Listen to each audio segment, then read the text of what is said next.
because they're simple, they're straightforward. They don't have a tremolo system. If you're looking to upgrade a bridge, that would be more complex than a Telecaster bridge. And as you saw in the earlier pictures, when you take it apart, you can pretty much see everything that's right there. You just open it up, and there it is. It's not a mess of wires or, a struggle to get the pickups in the right place. It's all just right there.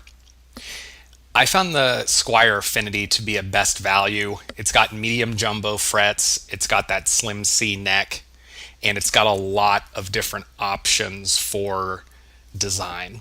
But there are a couple more options. I'll get to those toward the end of the video. And probably most importantly, I have the parts of my choice. I spent a little bit of money to get a guitar that looks how I want it to look and sounds how I want it to sound and plays how I want it to play. Okay, so if you do decide to do a simple build, I'll break it down to if you're going to do the bare minimum, you're probably going to spend about $400, but you'll have pretty much exactly what you want. Okay. So I didn't think the pickups were too hard to install. Again, this is because a Telecaster is a simpler electric guitar. Even with that four-way switch, soldering the pickups wasn't too difficult. Once I figured out how to transcribe the import switch and the American switch, I was able to get it set up very quickly. Even though I didn't do a perfect job with the nut, it was my first time installing a new nut, it wasn't that scary. If you avoid the chisel method and just try to gently tap out the nut from the slot when you're taking out the original nut, it's not that hard. You just shave down the new nut and put it in.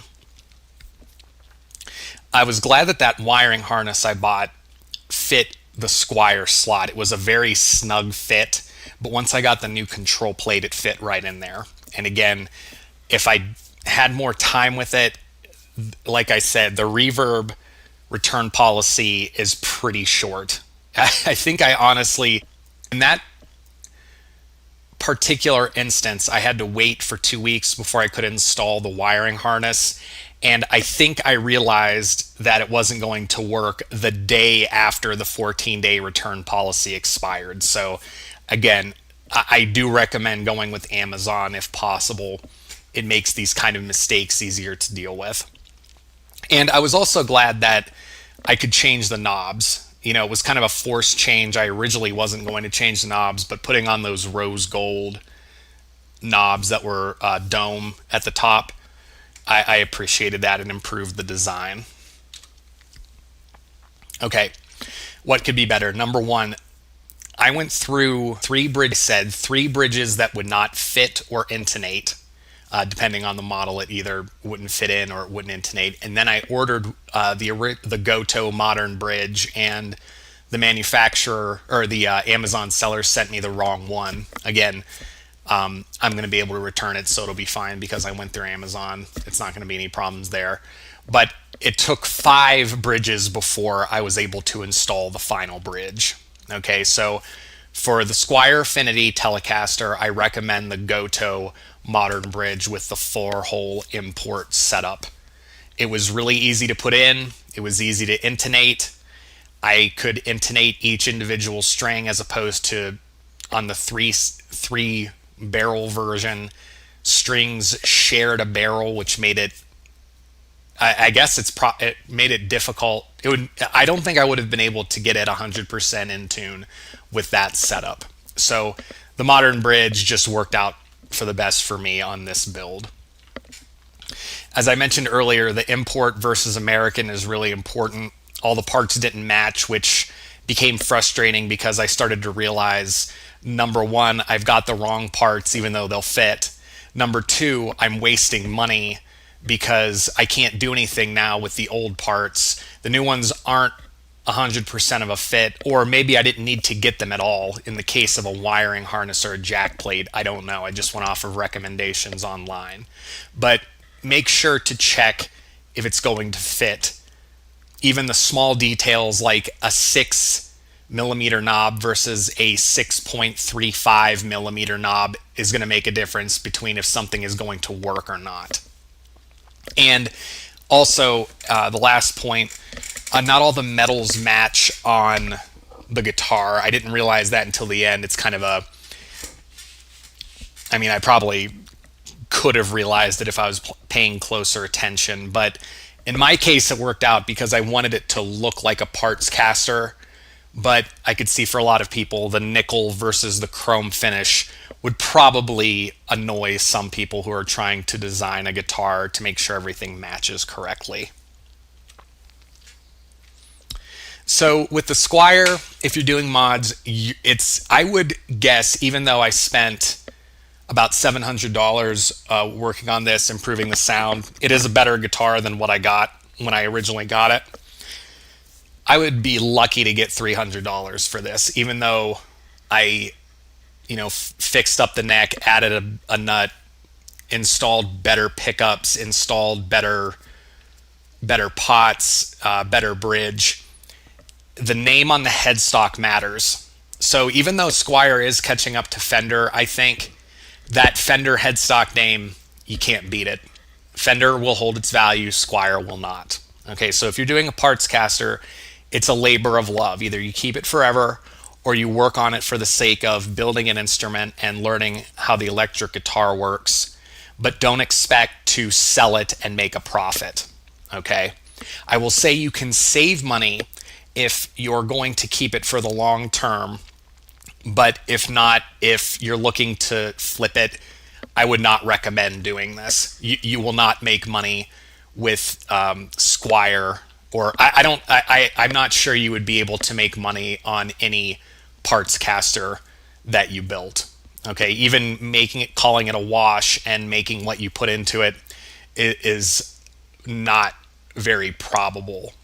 Okay, so I'd recommend doing this if you want to save money on a custom guitar for yourself. You could probably do it for $400 as opposed to going through a custom shop through Fender. Okay, but you're not going to be able to flip it and make money. Okay, and in the end, I spent probably $100 more than I needed to, due to all the mistakes with the import versus American spec stuff. Especially with the bridge, I lost about $50 there because, again, it was the reverb return policy. I couldn't send it back, so now I have to sell it as a second-hand item for very cheap. So I was disappointed there. Okay, and I was also disappointed at some of the recommendations online, even from official published online guitar blogs. Okay, because they were still incorrect. Okay, and I'll get to the simple build at the end here. Okay, so if I was doing this again, I'd probably have to consider if I wanted to drill and start from scratch. I have a feeling that if I wanted to drill, it would be kind of like what I said earlier. There would be a significant number of mistakes, and I probably would endure some frustration as opposed to starting with a pre-built guitar that has all the small components that I wouldn't want to upgrade already installed. Okay, you can find some low-cost options if you want to start from scratch. There are $100 bodies, $100 necks available if you're willing to work on them. Okay, but it would be significantly more time-consuming. If I only wanted to install a set of pickups, I'd probably go with the Squier Classic Vibe series. People rave about those, or a GNL. In the case of a Telecaster ASAT Tribute, I have a GNL Tribute for an HSS Strat, and it's a fantastic guitar. It's probably the best guitar I've ever played. I really enjoy it. And all I did for that one was put in locking tuners because it has a tremolo, and I put in pickups, and that was it. Okay, so that's also a possibility if you don't want to go through all the hassle of installing a bridge, sanding a neck, this and that. You could just put in some pickups and you'd be good. Okay, so if you want to drill this down, this is what I learned. If you want just the basics, you're not looking to design it a certain way, you're not looking to do a whole lot of stuff, just you want to make a cheap guitar sound better. Here's what I would do. I'd get the Telecaster model, like I said earlier, because it's easy to mod. You could pick between a Squier Bullet, Affinity, or Sonic. Those are all the entry level Squiers. The Bullet is the least expensive, but it may not feel right in your hands. So again, I'd recommend going to a Guitar Center, trying out some different versions of the Squier and see what feels good, and then you could order your own online or just buy it in store. I'd recommend the Porter Gatekeeper pickups. They're a best value pickup. I really enjoy Porters. I've in every type of configuration, humbucker, single coil Strat, or Tele, or even P90 pickups, I found something where I liked the sound. So you're getting a good quality pickup for about $100. I'd recommend the I'd recommend the Goto Modern Bridge for the Telecaster, because I've already said earlier, it was a royal hassle trying to find a bridge that would fit. The Goto does a great job of holding the tune, and it was easy to set up and intonate. So the 3-barrel model with the brass saddles looked nice, but this is definitely, for ease of use, what I would recommend.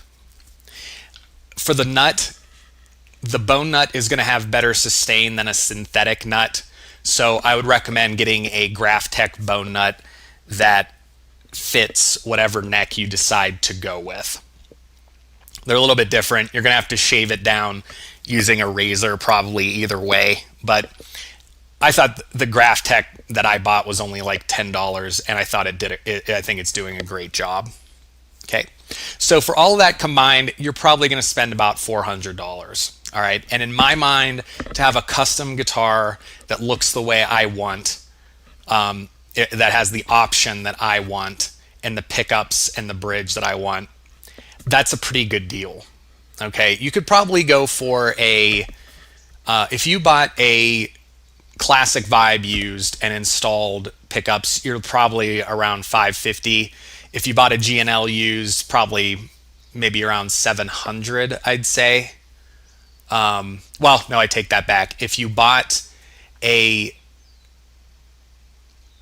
to buy a Squier Classic Vibe and use the Porter Gatekeepers, you're looking at about $450. Okay, I don't know if the bridge on that would be good or what else would need to be replaced, but people rave about that Classic Vibe series. If you went with a G&L Tribute used, you're probably going to spend, I don't know, $400 plus those Porter pickups. You're looking at about $500 if you do. And I can vouch for the bridge system on a G&L Tribute. It's very good. So that's another possibility if that's something you're interested in and they have a design that works for you. So I appreciate you watching. If you liked what I shared, please make sure to like and subscribe. It's an encouragement to me, and it does really help the channel. I'm also going to put a step-by-step guide that includes like a brainstorming session before you get to work, to try to smooth out some of those frustrations I talked about earlier. It goes through each step, what you'll need to consider, and what you'll need to ultimately do in the end to make sure it's all set up appropriately. And I'll try to include links to some of the materials I talk about, specifically those Porter Gatekeepers. I might also include some of the Amazon links for some of the components I used as well. This is a non-sponsored, non-affiliate link video, but I do want to put that in there just for your convenience, because it can be very frustrating trying to dig up all this information on your own.